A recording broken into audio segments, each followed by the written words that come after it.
Honourable Corey Layne, asking to be relieved of his ministerial responsibilities so that he may spend more time with his family and to be able to give the government the opportunity to be able to ensure that it is in no way affected by anything related to charges. He has asked that he be noted for his complete innocence in these matters, and he is entitled to that.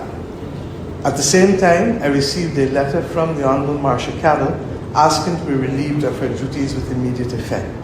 I have therefore accordingly informed Her Excellency President of Barbados, the Most Honourable Dame Sandra Mason, of changes that become effective tomorrow, February 26. I have asked the Honourable Kirk Humphrey to take responsibility as Minister of People Empowerment and Elderly Affairs for the task now of crime prevention.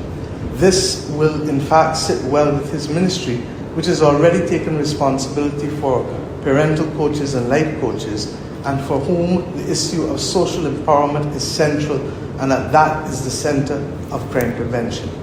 I have equally asked the Honourable Kay McConney to assume responsibility for the Ministry of Economic Affairs and Investment as full Minister.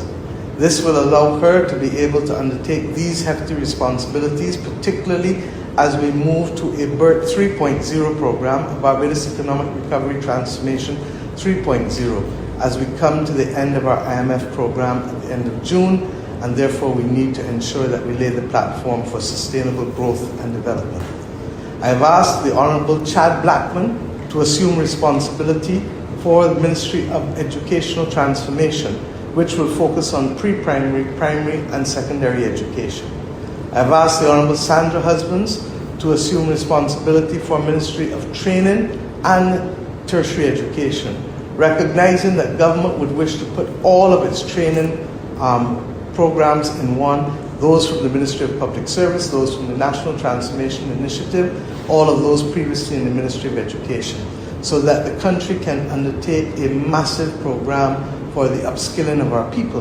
I've said over and over that our responsibilities towards having skills for the requisite task of building out this country is the thing that keeps me up at night, not balance of payments or indeed debt anymore, as was the case when we first took office.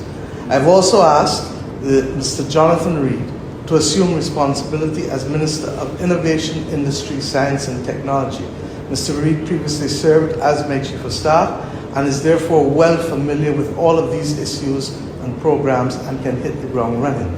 To accommodate Mr. Reid's appointment, I've asked, and she has agreed, Dr. Crystal Haynes to be able to allow us to manage the exigencies of these appointments, and therefore Mr. Reid will replace her as a Senator in the Honourable Senate of the Barbados Parliament.